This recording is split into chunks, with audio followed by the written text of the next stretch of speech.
Friends, હું છું Nitaben cooking ચેનલથી. મારી ચેનલમાં ફ્રેન્ડ્સ તમારું ખૂબ ખૂબ સ્વાગત છે. આજે હું તમારી સાથે શેર કરવાની છું વરસાદની મોસમમાં મજા પડી જાય એવો નવો નાસ્તો કસાડિયા. આવી રીતે કસાડિયા બનાવીને તમે પણ તમારા પરિવારને ખવડાવો, અરે મજા જ આવશે. ફ્રેન્ડ, કસાડિયા બનાવતા પહેલાં તમને આ રેસીપી ગમે તો લાઈક કરજો અને મારી ચેનલમાં પહેલી જ વખત જોતા હો તો સબસ્ક્રાઈબ કરજો અને બાજુમાં રહેલ બેલ આઇકનને પ્રેસ કરજો, જેથી મારી નવી નવી રેસીપીના નોટિફિકેશન તમને મળતા રહે. તો ચાલો હવે બનાવીએ. કસાડિયાનો મસાલા પાવડર બનાવવા માટે સૌપ્રથમ આપણે એક પેન લીધું છે અને ગેસને આપણે ઓફ જ છે અને ગેસ ઓફ છે તો એની ઉપર આપણે પેન રાખેલું છે. તો 1 વાટકીના માપથી મેં આ ધાણા લીધા છે, 1 વાટકી, અને 1.5 મોટી ચમચી વરિયાળી છે, અને 1 મોટી ચમચી જીરું છે, અને 1 નાની ચમચી મરી છે, અને આ 3 નંગ કાશ્મીરી સૂકા મરચાં છે, 2 તમાલપત્ર છે, 2 તજના ટુકડા છે અવડા એને કટ કરી લેવાના છે નાના નાના હાથથી,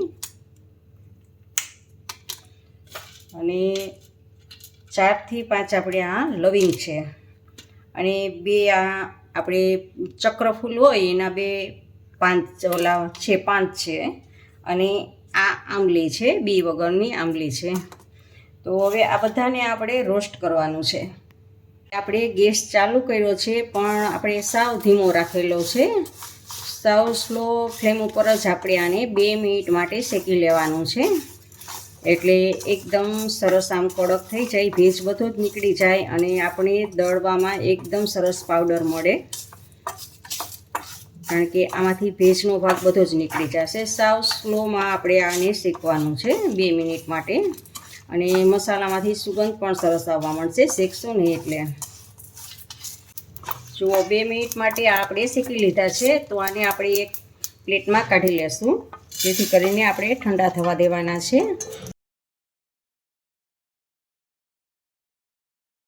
પાછું એ જ પેનમાં 2 મોટી ચમચી સફેદ તલ લીધા છે, અને 2 મોટી ચમચી આપણે આ કોપરાનું છીણ લીધું છે.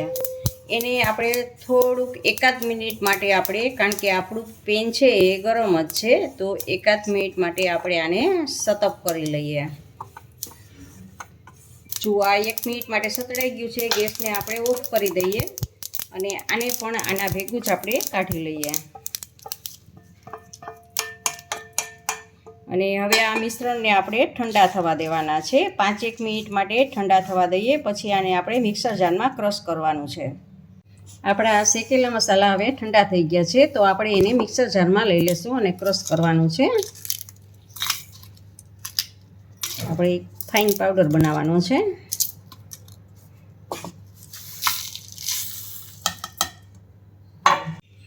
હવે આપણું આ ક્રશ કરીને તૈયાર છે મસાલો. એને આપણે એક આ વાસણમાં લઈ લેવાનું છે. હવે આપણે એમાં આમચૂર પાવડર છે, આ 1 ટીસ્પૂન જેટલો આપણે આમચૂર પાવડર એમાં એડ કરશું, અને 3 મોટી ચમચી ખાંડ એડ કરવાની છે, અને 1.5 થી 2 ચમચી જેટલું તેલ એડ કરશું, અને બધું જ સારી રીતે આપણે મિક્સ કરી દઈશું.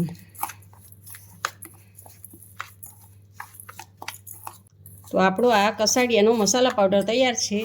આપણે કોઈ પણ એરટાઈટ ડબ્બામાં ભરી અને એને ફ્રીજમાં 2 થી 3 મહિના સુધી એવો ને એવો રહેશે. એ માટે આપણે અગાઉથી આવી રીતે બનાવેલો પાવડર હશે તો કસાડિયા બનાવવા આપણે આસાન થઈ જશે. હવે આને તમે ફ્રીજમાં 2 થી 3 મહિના સુધી એમ રાખી શકશો. મસાલા સિંગ બનાવવા માટે મેં આ અડધી વાટકી સિંગને શેકી અને છોતરા કાઢી અને આવી રીતે 2 ભાગમાં ડિવાઈડ કરી દીધેલી છે. હવે આને આપણે મસાલા સિંગ કરવાની છે. આ સિંગ સાદી સિંગ છે અને મસાલા સિંગ કરવાની છે. ગેસ સ્ટાર્ટ કરીને એની ઉપર મેં એક પેન લીધું છે, ગેસને સાવ ધીમો જ રાખેલો છે. એમાં 1 ટીસ્પૂન જેટલું આપણે તેલ લેવાનું છે, અને એમાં આપણે ચપટીક હિંગ એડ કરવાની છે. આપણે 1 ટીસ્પૂન જેટલો સંચળ પાવડર એડ કરશું. ચપટીક આપણે હળદર એડ કરશું. 1 ટીસ્પૂન જેટલું આપણે નિમક એડ કરશું. 1 મોટી ચમચી ધાણા જીરું પાવડર, 1 મોટી ચમચી કાશ્મીરી મરચું. આ બધું જ આપણે મિક્સ કરવાનું છે તેલમાં. અને આપણે ગેસને સાવ ધીમો જ રાખવાનો છે. આવી રીતે આમ મિક્સ કરશું અને આપણે 1 મિનિટ માટે આવી રીતે આમ સાતળવાનું છે. ગેસને સાવ ધીમો જ રાખવાનો છે. અને હવે આપણે 1 મિનિટ જેવું થઈ ગયું છે અને સંતળાઈ ગયું છે. તો આપણા આ સીંગ છે ને એ આપણે એમાં એડ કરી દેવાની છે અને સારી રીતે મિક્સ કરવાનું છે. હવે આપણે ગેસને બંધ કરી દેવાનું છે. આપણું પેન ગરમ જ છે એટલે આવી જ રીતે આમાં હલાવવાનું છે.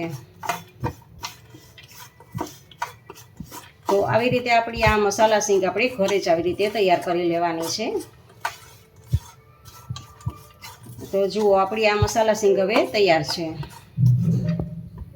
એક વાટકામાં આપણે અડધો વાટકો જેટલું પાણી લેવાનું છે અને આપણે 1 ચમચી આ મસાલો જે બનાવેલો છે એ મસાલો એમાં એડ કરવાનો છે અને સારી રીતે મિક્સ કરી દેવાનું છે.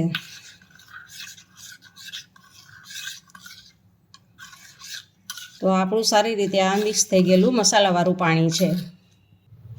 હવે આપણે કસાડિયાનો મસાલો બનાવવા માટે ગેસ સ્ટાર્ટ કરી અને એની ઉપર એક પેન લીધેલું છે.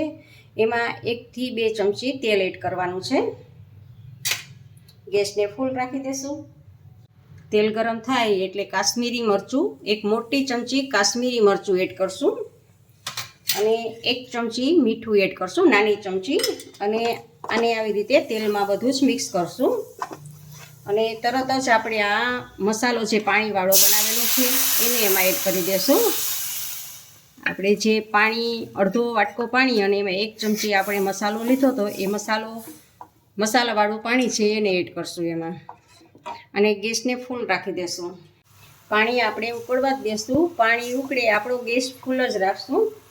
એટલે આપણે આ 2 મીડિયમ સાઇઝના બટેટા બાફી અને એને મેં હાથથી મેશ કરી દીધેલા છે એને એમાં એડ કરવાના છે અને બધું જ સારી રીતે મિક્સ કરવાનું છે. જુઓ આપણું એકદમ જાડું થઈ ગયું છે. ગેસને ધીમો કરી દીધો છે અને હવે આપણે આમાં ગોળ અને આંબલીના પલ્પને 2 ચમચી ગોળ અને આંબલીના પલ્પને એમાં એડ કરશું અને સારી રીતે પાછું મિક્સ કરશું. અને હવે છેલ્લે આપણે લીલા ધાણા છે એ કોથમીરને આમાં એડ કરશું અને આ આપણો હવે કસાડિયામાં ભરવા માટેનો મસાલો તૈયાર થઈ ગયો છે. ગેસને આપણે ઓફ કરી દઈએ. હવે આપણે કસાડિયાનો લોટ બાંધવા માટે આ ઘઉંનો ઝીણો લોટ છે. 1 કપ મેં ઘઉંનો ઝીણો લોટ લીધો છે. તમે આની જગ્યાએ મેંદાનો લોટ પણ લઈ શકો છો અને એમાં થોડુંક આપણે અડધી ટીસ્પૂનથી નહીં થોડું એટલું આપણે નિમક એડ કરવાનું છે થોડીક ખારાશ માટે અને થોડુંક આપણે તેલ એડ કરશું અને પાણીથી આ બધું જ મિક્સ કરી અને પાણીથી આપણે કસાડિયાનો લોટ બાંધી લેવાનો છે. આપણે જેવી રોટલીનો લોટ બાંધતા હોય છે એવો લોટ બાંધવાનો હોય છે. જો આ આપણો લોટ બંધાઈ ગયો છે. હવે થોડુંક ઉપરથી તેલ એડ કરી અને બધી બાજુ તેલને લગાવી દેવાનું છે અને આને આપણે 10 મિનિટ માટે રેસ્ટ આપીએ.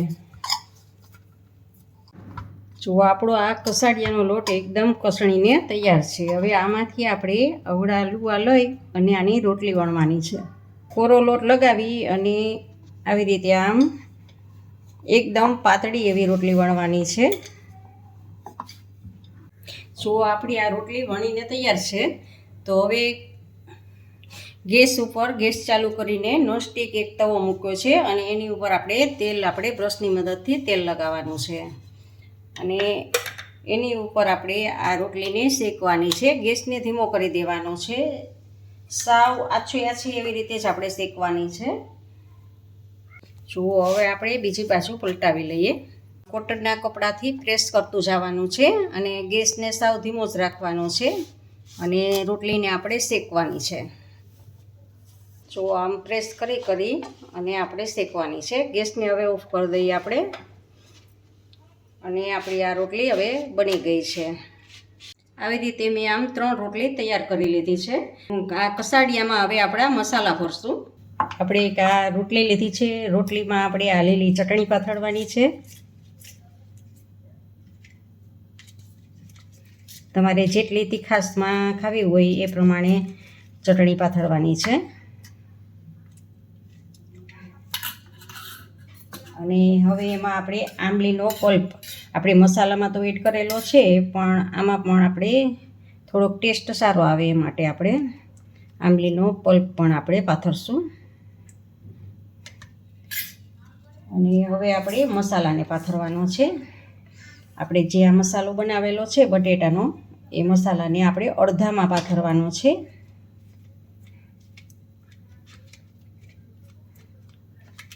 જો આવી રીતે આમ અડધામાં પાથરી દેવાનું છે.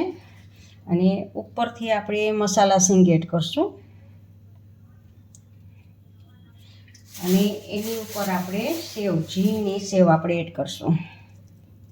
આવી રીતે આમ ઝીણી સેવ. અને એની ઉપર આપણે લીલા ધાણા એડ કરશું. અને છેલ્લે આપણે આ ચીઝ છે, ચીઝને જો ચીઝ તમારે ના નાખવું હોય તો સ્કીપ કરી શકો, પણ સ્કીપથી ટેસ્ટ ખૂબ સારો આવે છે. બાળકોને સ્કીપ આ ચીઝ છે એ બહુ જ ભાવતું હોય છે, એટલે ચીઝ નાખશો તો ખૂબ જ સરસ લાગશે. અને હવે આપણે આ અડધો ભાગ છે એને આમ ફોલ્ડ કરી દેવાનો છે, વાળી દેવાનો છે. અને આ આપણા કસાડિયા તૈયાર છે.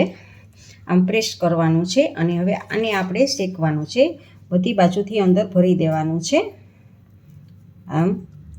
અને થોડુંક અહીંયા આમ પ્રેસ કરી દેવાનું છે, એટલે મસાલો નીકળે નહીં. અને આપણું આ એક કસાડિયું તૈયાર છે. આવી રીતે આપણે બધા જ કસાડિયા કરી લઈએ તૈયાર. કસાડિયાને શેકવા માટે ગેસ સ્ટાર્ટ કરીને એની ઉપર એક નોનસ્ટિક તવો લીધેલો છે. અને એમાં આપણે ઓઇલને લગાડી દઈશું. તમે બટર પણ લગાડી શકો છો, ઘી પણ લગાડી શકો છો.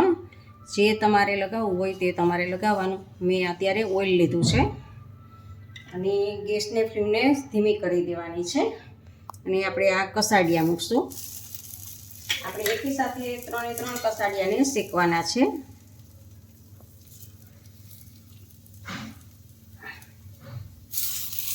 ત્રણેય કસાડિયા આવી રીતે આપણે શેકવા મૂકી દીધા છે. અને ગેસની ફ્લેમને સાવ ધીમી જ રાખેલી છે. હવે આપણે કસાડિયાને પલટાવીએ, બીજી સાઈડ કરીએ. તો જુઓ, સરસ, એકદમ સરસ થઈ ગયા છે. આને પણ ક્રિસ્પી એકદમ પડ છે. જુઓ, આવી રીતે આમ આપણે પલટાવી લીધા છે. પાછું આપણે આમ નીચે તેલ જવા દેવાનું છે, એટલે તેલ હશે તો જો આમ ક્રિસ્પી થશે. ઉપર પણ એક વખત લગાડી દઈ, હજી આપણે પલટાવશું એટલે.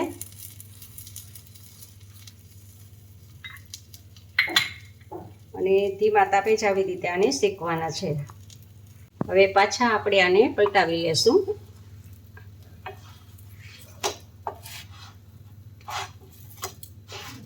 જો આવી રીતે આપણે એકદમ સરસ ક્રિસ્પી બનશે. ધીમા તાપે કરશું અને ઉપર ઓઇલ કે બટર કે તમે લગાવશો ને એટલે ક્રિસ્પી જ બને. હવે જો આપણા બની જ ગયા છે તો આપણે એને એક પ્લેટમાં લઈ લેવાના છે.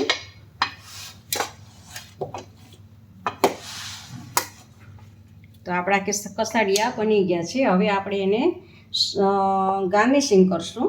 ગરમ જ હોય ત્યારે એક કપડામાં આપણે લઈ લેવાનું છે અને ઉપરથી આમ સિંગ એડ કરી અને આપણે આ ઝીણી સેવ છે એ ઝીણી સેવને ઉપરથી આમ ફિટ કરવાની છે. ગાર્નિશિંગ કરશું અને પેક કરી દઈશું પાછું. આ ગરમ ગરમ હોય ત્યારે જ કરવાનું છે. આવી રીતે બધામાં કરી લેશું આપણે.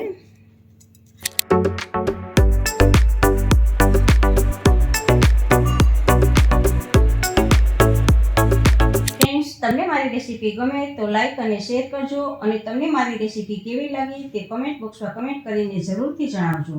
ઇન્સ્ટાગ્રામમાં મારા પેજને ફોલો કરજો, મેં નીચે લિંક આપેલી છે. સબસ્ક્રાઈબ કરવાનું ભૂલતા નહીં. આવજો, બાય. ફરી મળીએ નવી રેસીપી સાથે.